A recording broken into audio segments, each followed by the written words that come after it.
Let's talk another common condition, fungal toenails. And I know a lot of you either have them or know people who have them. I think that sentence, that first sentence is pretty much perfect. The fungal infection of the nails, and the nails become discolored, thickened, sometimes separate from the nail bed. Very common. And I think I like that 50% in those older than 70 is probably close to being true. Extremely common. Fungus toenails are caused by a fungus that, for whatever reason, gets into the nails, gets into the skin. It's similar to athlete's foot. And actually, what we sometimes see patients who have fungus toenails who then develop a skin condition on the toes or on the foot, similar or not similar, but actually represent athlete's foot.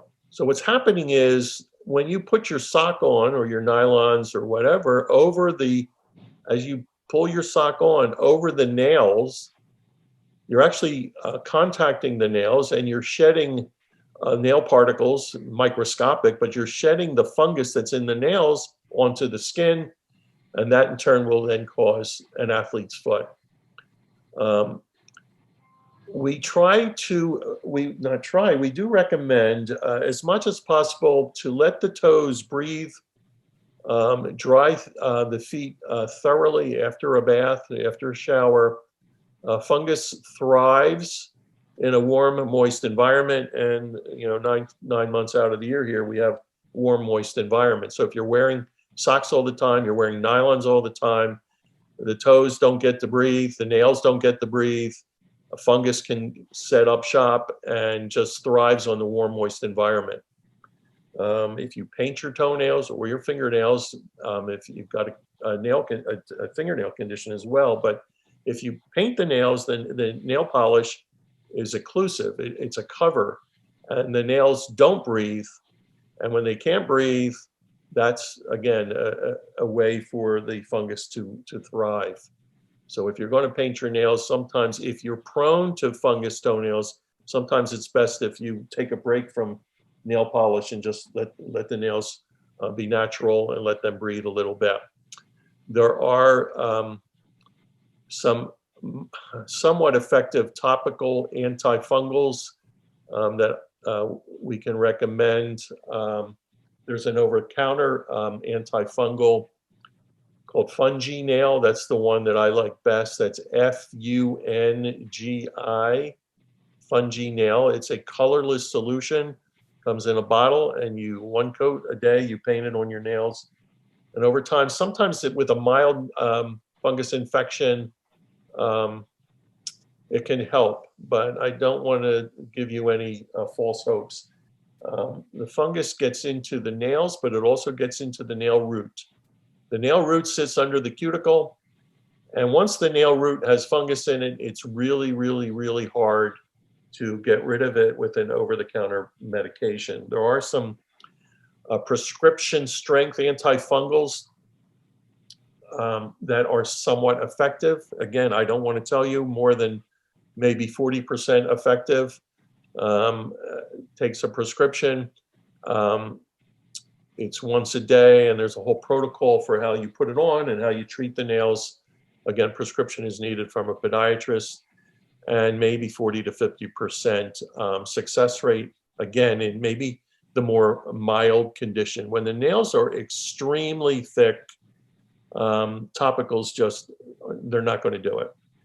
There is an oral medicine called Lamisil, Lamisil, Lamisil. Now, Lamisil is probably 70% effective. So you're hearing the numbers, which means even in the best of cases, 30% of them don't get better even with an oral antifungal.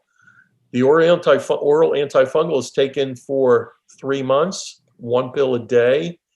It can have some side effects, not commonly, but the one side effect we are concerned about is it can affect the liver. And I will commonly run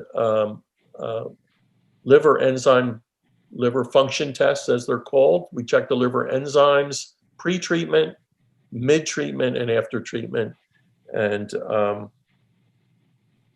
make sure that the side effects have not occurred. I'm hesitant to prescribe it.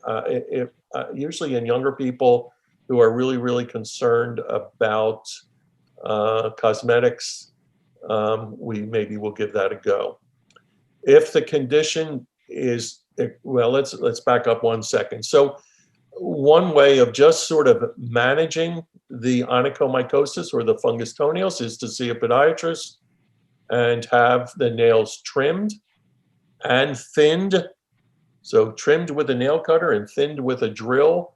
So at least for a while, it could be a month, 2 months, 3 months, but at least the nails are in a little bit better condition and you're more comfortable and the pain is lessened. And as a side note, Medicare, in its wisdom, does approve for visits to a podiatrist for care of fungus toenails.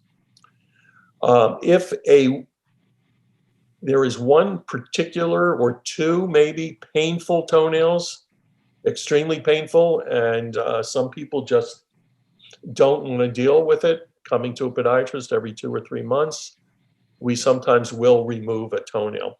It's not as gruesome as it sounds. We can easily numb a toe without any pain, and we lift the nail off. And then what we do is we use a chemical, and we apply the chemical to the root of the nail. Again, the root is under the cuticle, and we will kill the root, hence the nail won't grow back. Nature is wonderful. You form a sort of a very thin callus. It forms where the nail used to be, and the toe is not painful once it's healed. You can do anything you want: run, walk, wear tight shoes, paint the nail bed. So anybody walks past somebody who's had a toenail removed, you won't even notice. And it is a very effective treatment for chronically thickened, painful toenails.